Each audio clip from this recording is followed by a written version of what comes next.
Welcome, everybody. I am Ruben, and you are listening to After the Master, a weekly podcast in which I talk to people who have recently earned a master's degree from a globally leading program and are now on the path to achieving their professional goals. The graduate school community is being enriched by international students and professionals more than ever. However, they often misunderstand or are unaware of career prospects after the master's program. In this show, my guests delve into their experiences and highlight their mistakes, learnings, and realizations, which I am sure will help you move closer to your career goals. If you would like to listen to this episode, please see the description for a link to your favorite app. Have you thought about a career in sport, but not as an athlete? In today's episode, Saumya details his journey from studying psychology to research in sports psychology and athletic performance. He talks about potential career avenues for those super interested in sport. He is a PhD student at the German Sport University Cologne and works as a researcher at the university's Institute of Exercise Training and Sport Informatics. He holds a Master of Science in Human Movement Science, specializing in sports psychology and high performance coaching. Please stick around till the end of the episode to gain as much as possible, and do share this episode within your network if you find it helpful. I would love to hear from you, so to get in touch with me, please see the description. Hi Saumya, what's up? How are you? Hi Ruben, how are you, man? It's been some time. I'm fine. How are you? Been some time. All is well, man. All is well. Thank you for taking the time to be on my show. This will be pretty interesting, I think, because of your life and career. Well, I hope so. I'm sure, and people interested. I know so. I've come across a few people who unko football. They are interested in pursuing some sort of a career in maybe a sport, maybe football or cricket or whatever. But they don't know what to do, so they get into data analytics and stuff like that. Okay, kabhi we'll join a club and analyze statistics for those guys. So I don't know. Sounds about accurate, honestly, but yeah, pretty much how it's been for me. But yeah, a few years ago, this thought had come to my mind, and I feel like few things have changed in that much time also. Yeah, so why don't you begin with an introduction about your background, your career, and feel free to include, exclude, whatever you like. Yeah, sure. Well, I mean, I know Ruben from many years since school, and 20 years. Yeah, quite a few years. 20 years. And yeah, we graduated school, Eklavya School in Ahmedabad, like in 2011, and yeah, it's been 11 years. That's 10 years ago. Every time I think back of these major life events, it makes me feel older. So thanks for that. But yeah, I guess it's been quite a long time, and ever since then, I picked psychology in 10th after 10th grade, so in the 11th and 12th grade, and I was pretty confused after 12th grade as to where exactly to go and what exactly to do with my life. And I'm pretty sure several others were also in the same boat. So yeah, funnily, I decided to go to the US for 1 year, and I didn't know it was for 1 year back then, but I decided that I'll do my undergraduate studies in psychology, and spent 1 year at a community college in the US, and I was spending that. Sorry to interrupt. Was that for the calculus and some subject requirement, something like that? Yeah, no, I mean, it was okay, I'm Gujarati, right? So I had a choice of attaining a residence status as a in-state applicant, and for that at the University of Illinois at Urbana-Champaign. But I needed to be I was a permanent resident from my family, but I'd never stayed in the US. So it was decided that one way to approach it would be to spend 1 year in the US studying and then being eligible for a resident status. And that 1 year was spent at a community college where, it was quite an experience that year, 2011 to 2012, and the intention was to spend the next summer onwards at University of Illinois by transferring my courses grades, which was pretty straightforward a practice back there, right? So that was the plan, but things don't really go according to plan. And 7 or 8 months in, I applied to University of Illinois, and I got in. I got a good decent amount of a scholarship also, but they said that unfortunately I did not meet all the criteria to qualify as a resident in-state applicant. And that meant that, I just made a personal choice. So I decided that I'll come back to India and pursue liberal education as it was being offered at Flame, as one of the pioneering places in the country that was doing that. And that was the first major kind of journey of mine, where I left the country and decided to come back pretty quickly within 1 year's time, and continued my undergraduate education at Flame, with the idea that I didn't want to do a 3-year undergrad, because then I wouldn't be eligible for master's studies directly. Yeah. So Flame also worked out for that, because they had a 4-year course back then. Achha. So that's the first leg of it. And then I completed my undergrad at Flame with a major in psychology and a minor in mass media. All right. Yeah. So that's the first part. And then obviously was once again as confused as I was 4 years before Flame. I was again marginally less confused, but still pretty confused in 2016, which was I didn't really know if I should really, all of this time I was studying psychology. I knew that I was getting drawn more and more to study sports, and I didn't know how exactly I can go out of like the mold that sports is when it comes to India. I didn't really know how to approach it, so I decided, why don't I just see how this sports industry works, and that's when I decided I'll go to Mumbai first and work with a creative digital marketing agency, specifically working on their sports clients. So I was working with Chennai Football Club and several similar clients in the Indian Super League, in the Pro Kabaddi League, and working on the social media and handling their social media accounts, the outreach channels, advertising, several other things. And six odd months into that, I kind of reviewed what was going on with me, and realized that I got a taste of what the consumer side of the sport can be. And I decided that I wanted to study a bit more and come up with a bit more of a concept driven kind of specific in-depth dive into sports. Yeah, exactly. So that led me to decide to go to Bangalore for like half a year again, where from doing sports marketing, I decided I'll work with a sports coaching academy. And it is called Game Day Arts in Bangalore. And I was working there again for 6 odd months, who were specializing in collaborating with international football clubs like PSG, Rangers, and even some Brazilian clubs, and collaborate with them to offer special training courses for Indian, under 14, 16, 18, 19 football aficionados and people who really wanted to see if they can go further in playing football. So that's what I was doing, and working with some Scottish and Brazilian coaches in Bangalore who had come from these academies to kind of train kids, and also see if they can actually spot some talent and scout someone who they may possibly like.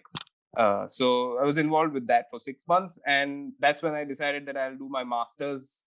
Now I think it was a good time to say that I've gotten a hint of what's going on, and I also felt that I was not really learning a lot about the sports, specifically, as much as it was about organizing, managing, and kind of handling the everydays of administrative Yeah. tasks of running training, which was good, but it was not enough. And yeah, that's when I decided to do my master and applied to the US, applied to Europe. Had a bit of an inclination to go to Europe because of the kinds of sports that they like to play there and Mhm. also specialize in, because I felt that the sports that I had grown up with were a bit different from the bread and butter of American sport.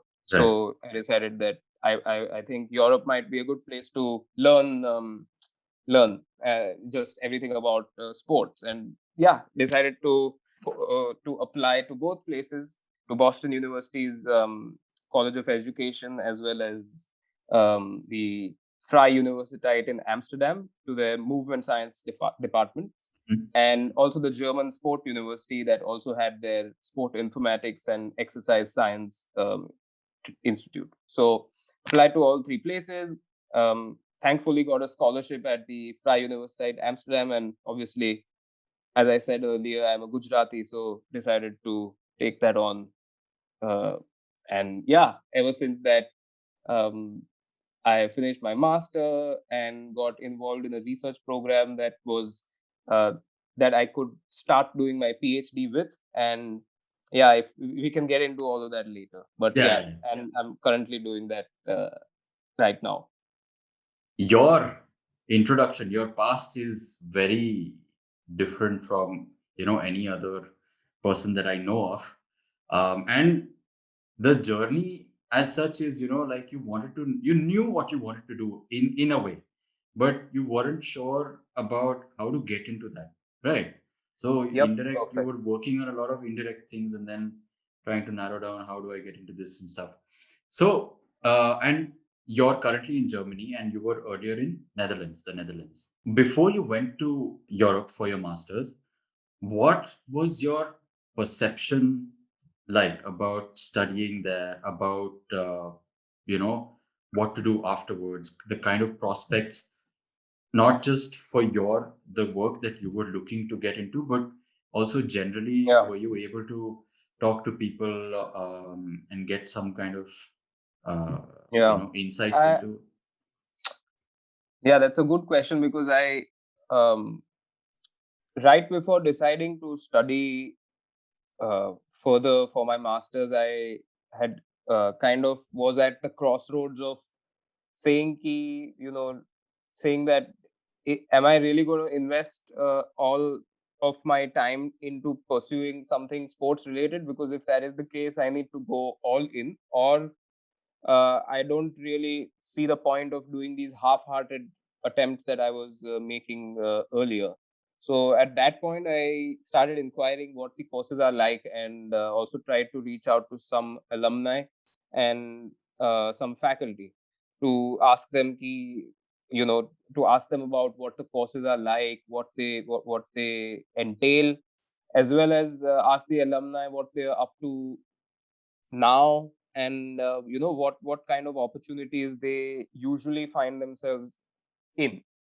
And that's when I understood that it's not going to be very easy.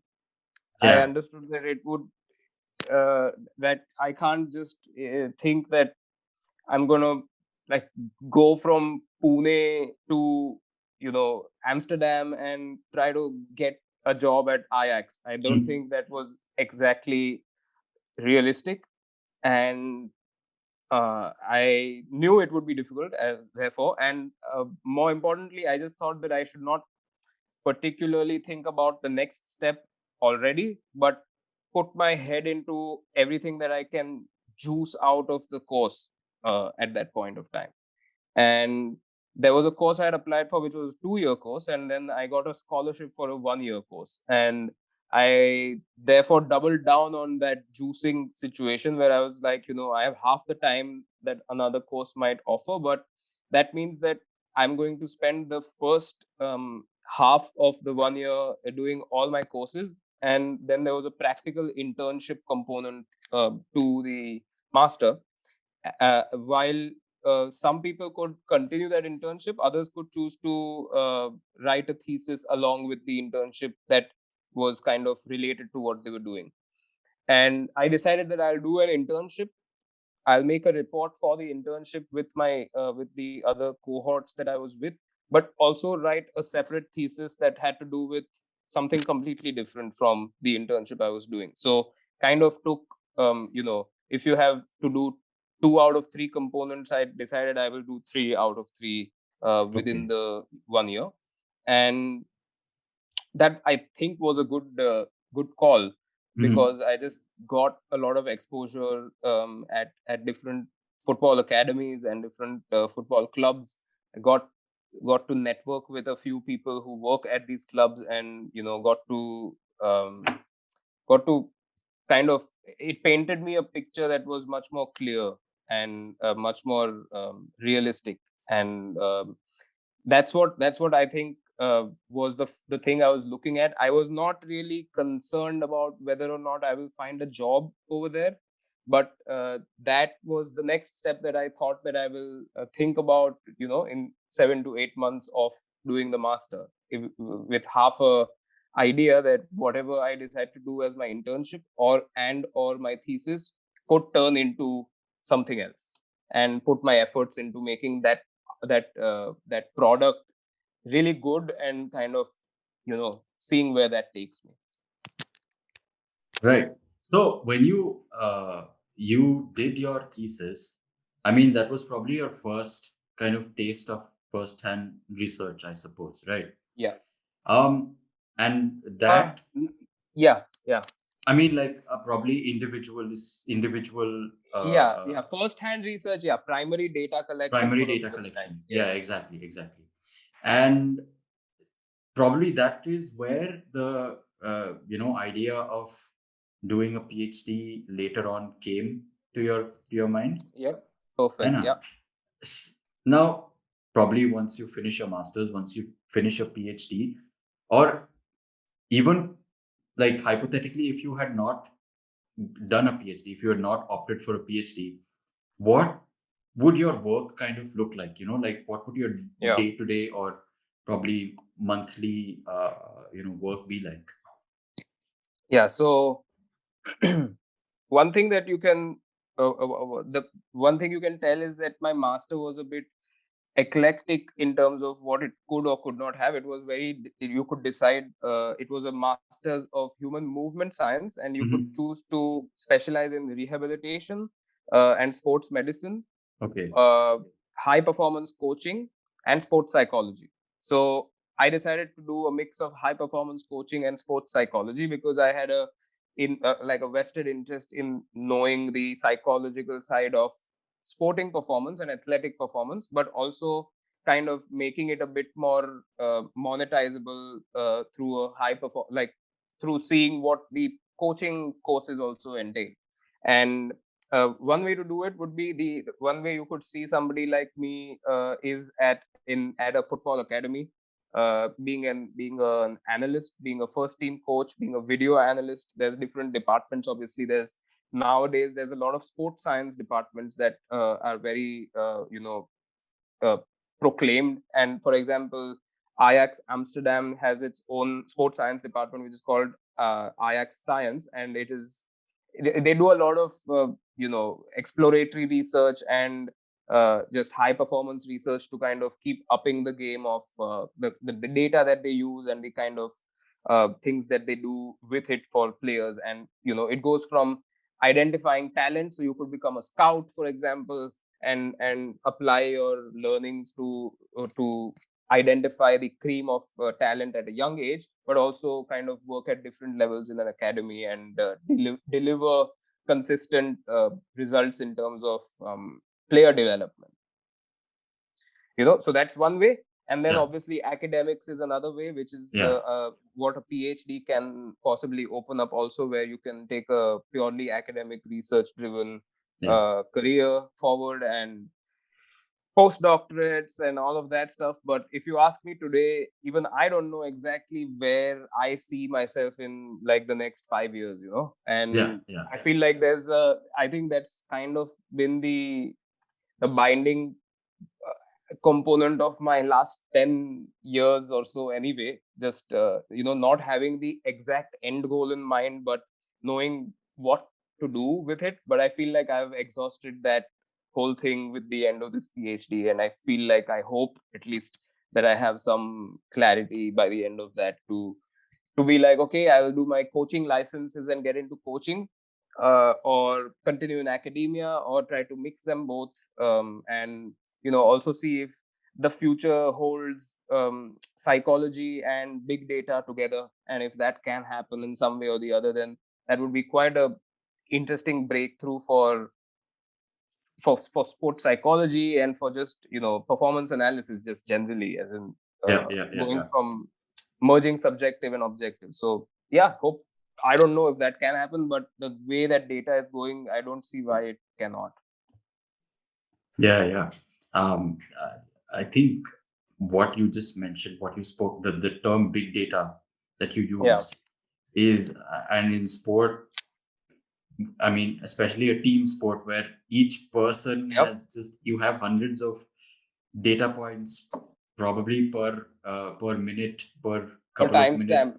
Yeah, Yeah, yeah, and I mean, I have no idea what yeah, it what can, the it's a kind of very work. so there's extreme dynamism to that data, Yeah, and one of yeah, the biggest challenges, because it's so unpredictable as a sport, as you say, it's a team sport. It's not like tennis where every event begins with a serve. It's not like that. no, no, So no, yeah, yeah, yeah. It's so uh, there's lots of noise to that data. There's lots of challenges in making sure that you get all the insights out of that data, and most importantly, does the continuous increase in volume of data really make the insights that are drawn out of it more objective or not? Mhm. Because that's not a correlation that's very linear, Right.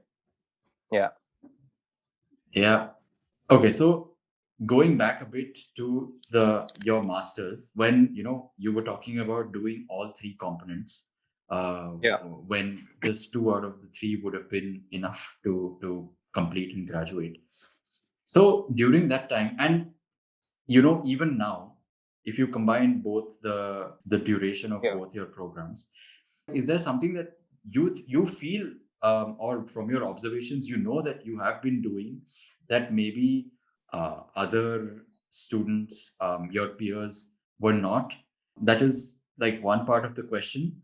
And another thing, I guess an extension of this question, is whether being an international student has its either advantages or disadvantages. Like, you probably can compare yourself. Did you have any other international students in your cohort? Yes, a few we did. I had one more Indian student with me in the same cohort, and then there was a few more Indians in the other specializations. Okay. And that's what I was going to say, that when you say that what was I doing that my peers were not doing, was that, first of all, it was not exactly, if you look at it from the job prospects point of view, it's not a level playing field in Right. the Exactly. cohort, right? Exactly. Yeah. So you can't really say that. So I was basically doing everything that I could do, just so that Okay. I can be like, I'm doing. I think it's also like an Indian trait where you just like, if if if you sense that, like, your work is going to make you stand out, then you just Do it. do 100 things. Yeah. Yeah.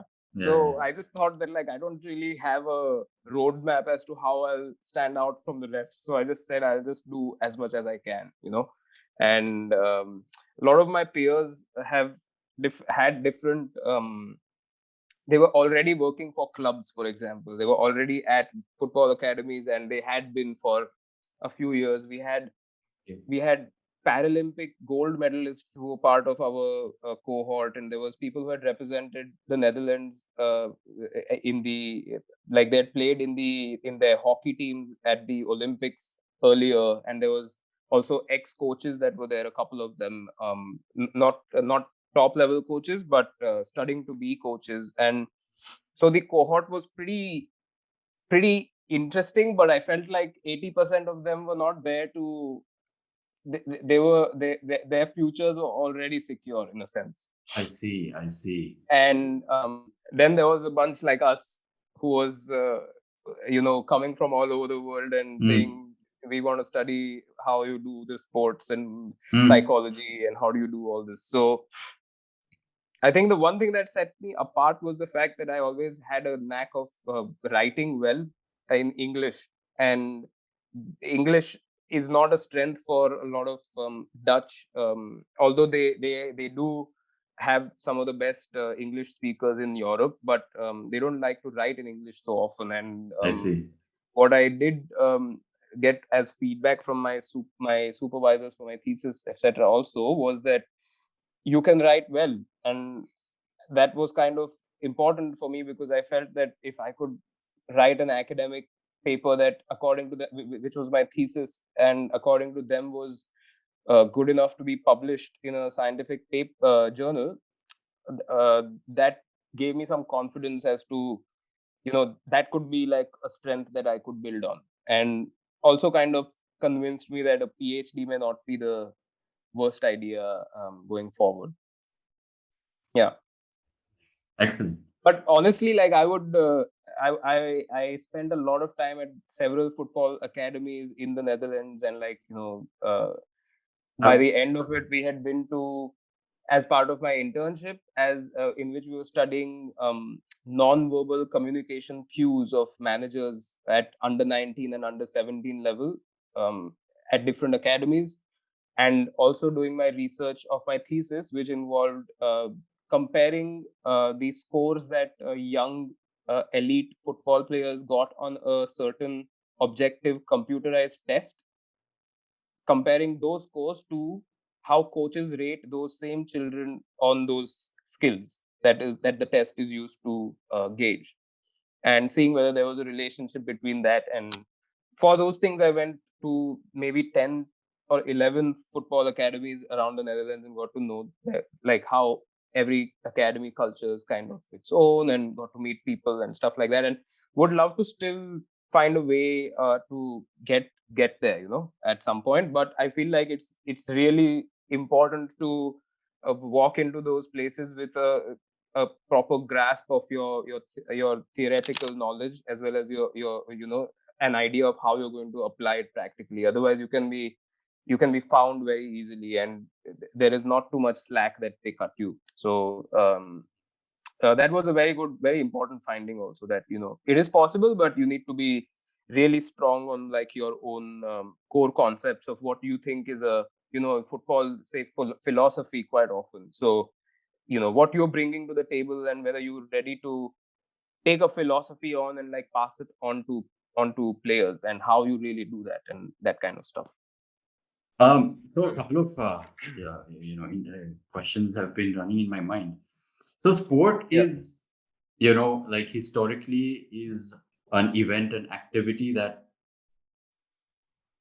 attracts millions and thousands of people, and will continue to do so. But I mean, you and I both know that a career in sport, people usually think of becoming a player and nothing else. I mean, like, you play the sport and probably eventually become a coach after that at some point, right? Yeah. But the way you have gotten into the field, no pun intended. Yeah. Anyway, Wow. so I know, as I mentioned earlier, there are a lot of people who are interested in getting into a career, because they are attached to the sport. They've played it for whatever years and all. What would your advice be to such people of approaching this? I think you should give it like 5 more years and see where I am, and then I can give some advice. I don't think I'm in a position to give any advice right now, but I guess I think it's important to, um as in, like, as a skill, I think managing data and using data is really important. And given my psychology background, I don't I that's not my strength, but I think that it has to be, it has to be integrated in my skill set. So that's something I'm working on anyway. But it's important to, look at, stay in touch with how statistics are developing, because everybody is getting onto this train of data. Yeah. So uh, that's one thing that I would say. But more importantly, I think it is, getting exposure is really important, in terms of like how a sport works, and in different parts of the world. So sometimes you might want to be involved with the sport as a coach, and then that's pretty narrow in itself, because then you know what you want to do. But there are also other roles that are part of a coaching or a football setup, of an academy or an organization. And it can go from being like an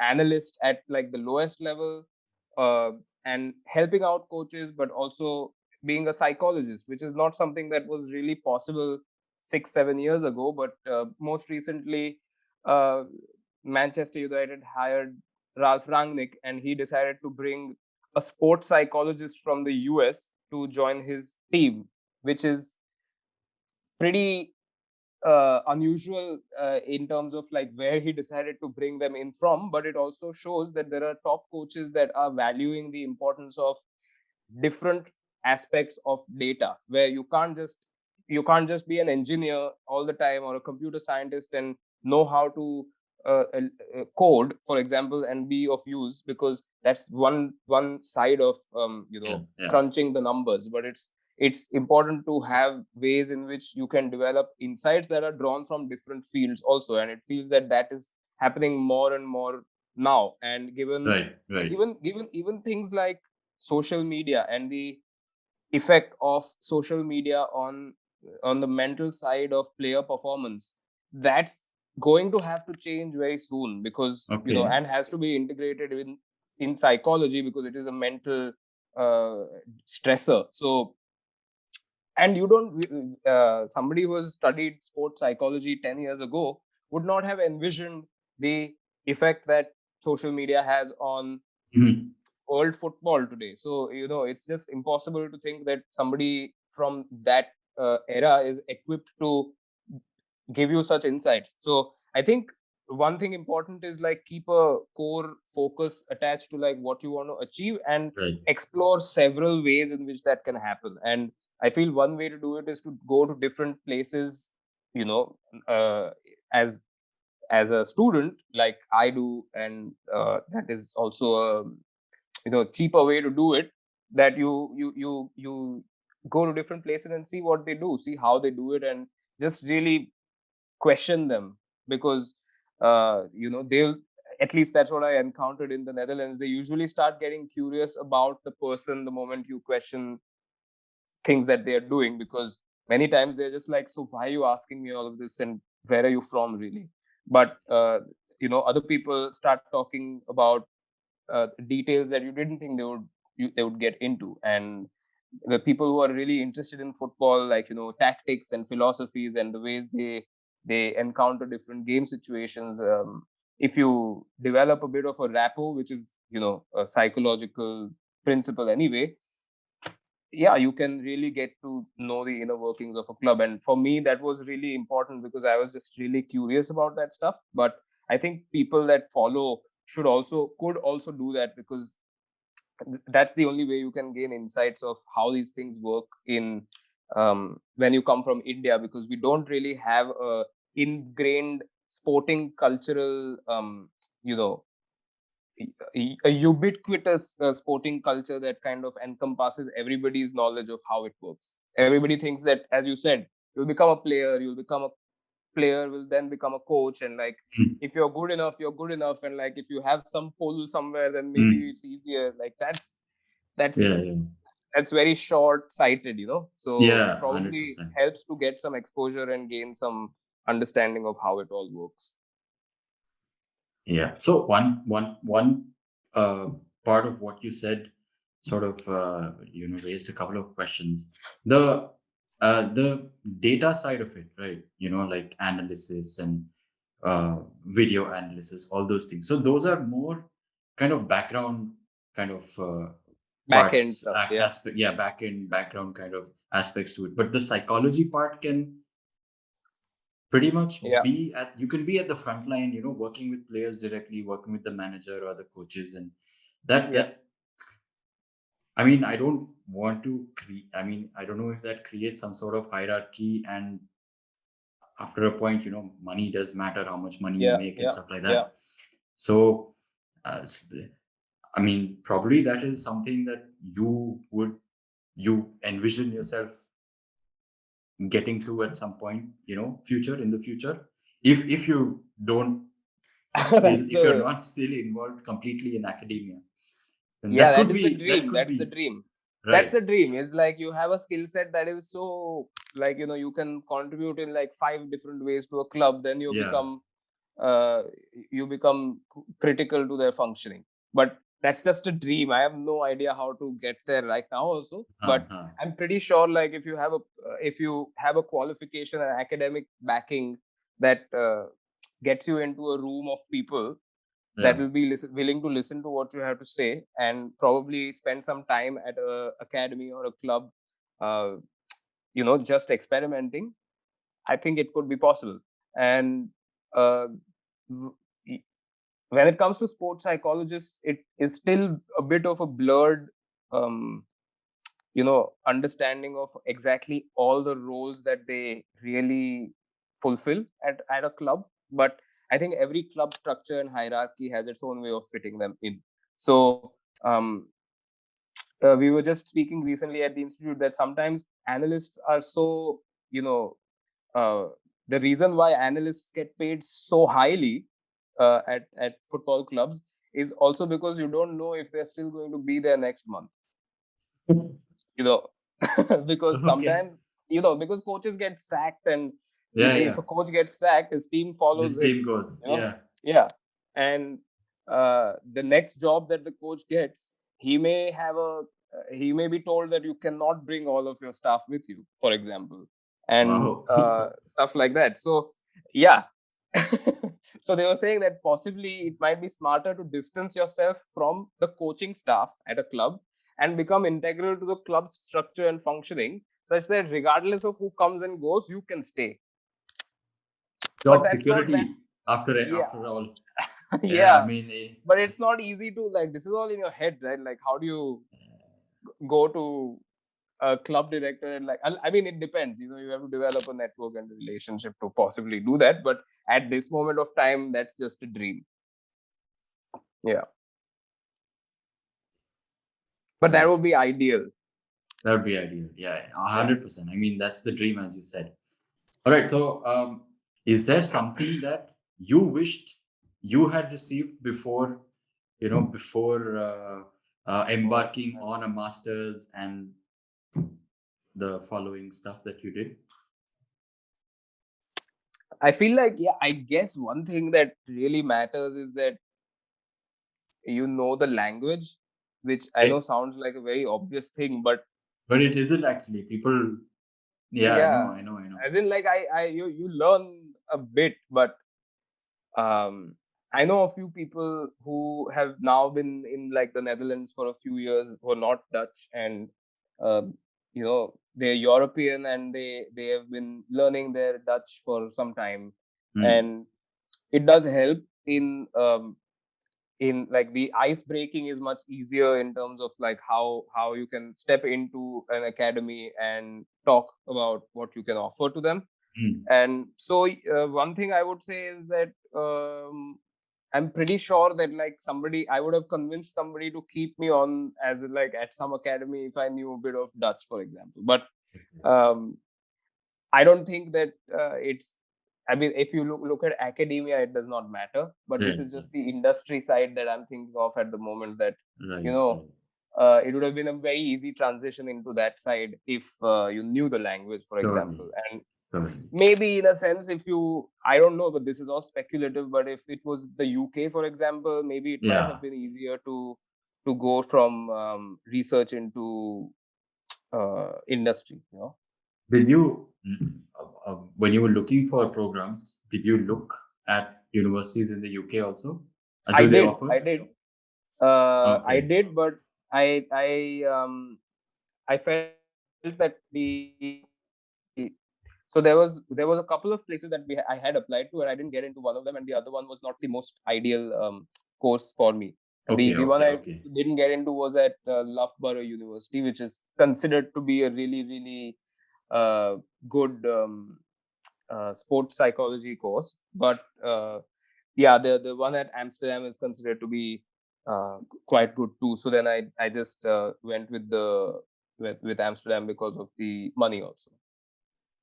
Scholarship. Yeah, I had a few free tuition rides, so I said I'll take it. Yeah, that's a major plus. I mean, I always tell my clients, if you have multiple, admission offers and you have a scholarship, just choose that. I mean, after all, that that won't be a headache for you. Yeah. Anyways. Yeah, I mean, it would have been very different if the scholarship wouldn't have worked out for me also, because I mean, I would have still ended up doing something like this, but I in a sense, the decision was made easier for me because I got this. I didn't actually. I was at a wait list. I was on the wait list for like 4 months, and then they wrote back to me saying somebody has taken admission somewhere else, so you get a scholarship. Right. So I said, thank you. It's great. Oh, so you were on the wait list for a scholarship, not the admission?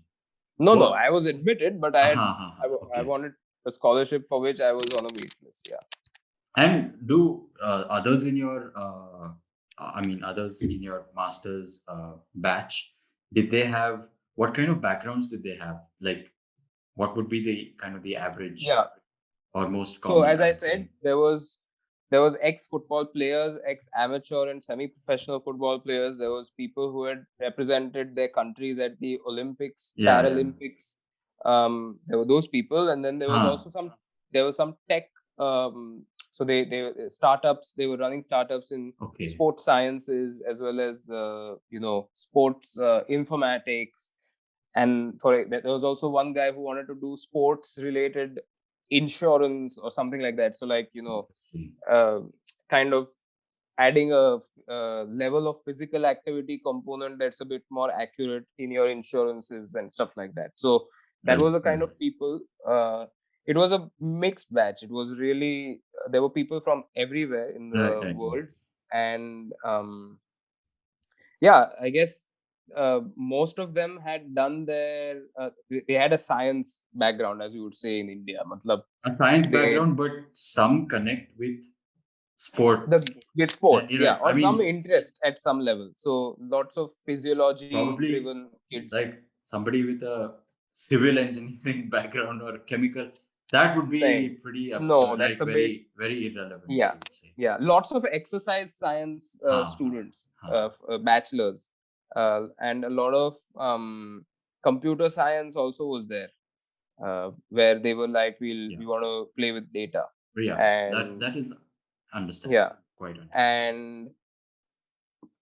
And then there was our psychology fellows. Right. So one thing I try to get from everybody that I speak with is the kind of pay that fresh graduates from a master's program could potentially expect, in an entry level or entry to mid level position. So from what you know from probably the people in your batch earlier, is there like do you have any insights into the kind of pay that people receive? Or is it like too variable given your in a sense it is, because it really depends on like what level of on which you are going to be involved in a club also. So I had a friend who was working first as an intern with Ajax, and he would be paid like a very basic stipend, which was like 400, 500 euros and Per week, month. month. And you would he would be interning there, spending most of the day there.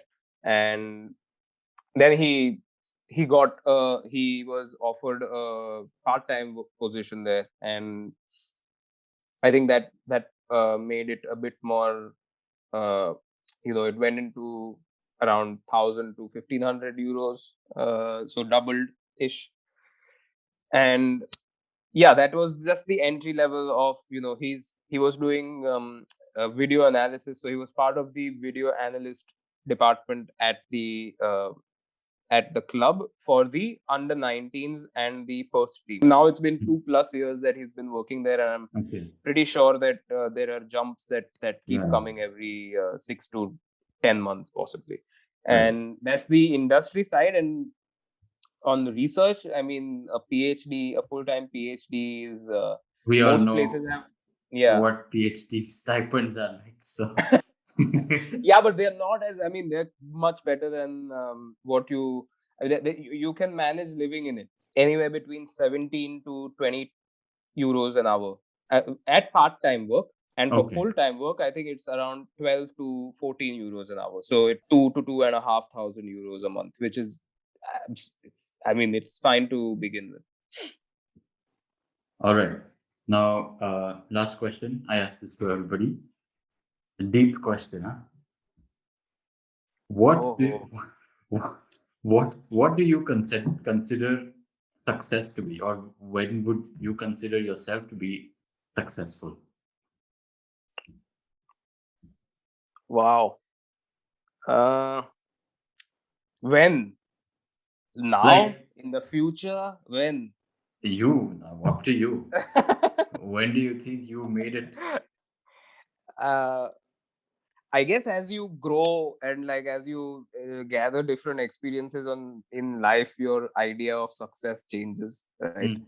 I thought I was super successful when I got a scholarship. It was really nice to see. And within the year of that scholarship, I realized I was not really very successful, because I was in a whole other country and had no idea how to really tackle half the things that were thrown at me. So I guess success has to do in part with seeing, at least for me, seeing a representation of yourself in what you have produced in some way or the other, and making sure that clarity is more and more as you get better and better at what you do. And I would like to be financially independent and stable. 100%. That's yeah. I don't want to place a success quotient with a monetary quotient, because I'm in research right now, so that's really delusional of me to think of that. And hopefully you write a nice book and it becomes a bestseller when your life is done. I mean, yeah, right? That would be nice. I have a book chapter out now as part of another book, but we'll see how much it sells. But what's the name of the book in your chapter? So it's I work at the Institute of Exercise Training and Sports Informatics, right? And at the German Sport University, and the head of our institute is a pretty well-established researcher. So he's written a book called Match Analysis in Sports. So how analysis works in different sports, and mine is match analysis in cricket. So if he sells it in Europe, I'll have no readers. But if he decides to sell it a bit further than out from Europe, then possibly a few more readers. Is it an expensive book? I don't Should think be. so. It's Okay. I mean, I don't think so. I go not for researchers because we have full access, but I guess commercially, I think it will be. And yeah, I don't know if I get any part of those proceeds at the moment, but we'll see. Yeah, Yeah, it will we don't probably know. work, but I think that was a pretty nice answer. Very Yeah, different from the others. Kind of. yeah. I mean, yeah, it's so difficult, man. I mean, there are so many parts.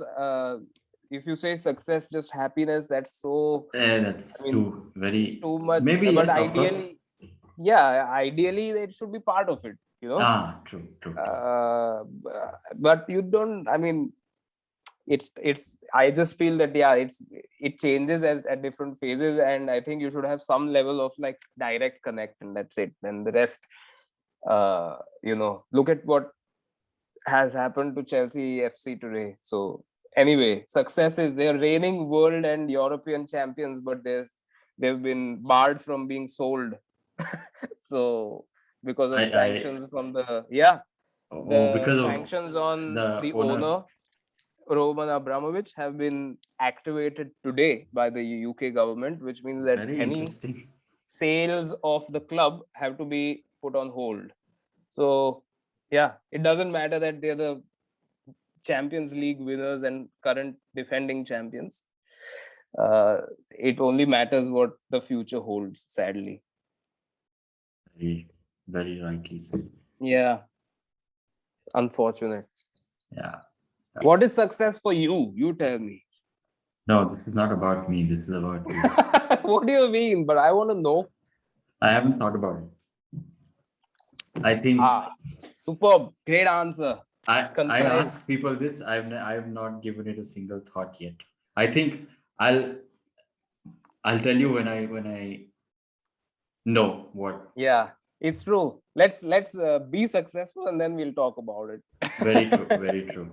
Very true. Yeah, that's why I don't want to give anybody advice also, because in 5 years' time, if I'm roaming around some streets with no money, there's no point of giving any advice to anybody. So this is a very one-sided, individualistic journey, and I feel that that's what the important part has to be, that like you see yourself in what you're going to do. Yeah. True. I do see myself headed somewhere, but yeah. like I don't know, but it's a very zigzag, up down. Yeah. I was very close to getting a PhD. At one point, I was like, okay, I'll become this kind of a researcher. I started following hundreds of people on Twitter to kind of, what is this fellow doing? What is that person doing? All sounds like me. Just put a full stop to that. Within a day, couple of days of thinking what to do next, I was like, done. So overnight, my definition of success changed, and since then I've been kind of experimenting with things. So exactly, maybe again, probably 5 years from now, what you may think of, what I may think of, won't matter. Yeah, and compared to what we think now. Yeah, and I don't know. There is a part that is good about about this, this exploration where you don't really know where you're going, because then that makes you step out of comfort zones and do things that you may not have done otherwise, and that's exactly. So it's it's good to do that, because it's also absolutely possible that you get your dream job when you're like 25 years old, and 5 years into it you realize that, okay, well, this was all that it was, and what do I do now? So it can really depend. Yes, all right, Saumya. Thank you so much. Ruben. All right, I hope you enjoyed this episode. To get in touch with Saumya, please use his email ID, which I've added in the description. If you are planning to apply to graduate programs abroad, I offer several services and I am working on a bunch of resources to help you breeze through the applications process. Please see the description for links to my website rbnedu.com. I post a new episode every week, so stay tuned and subscribe. Thank you.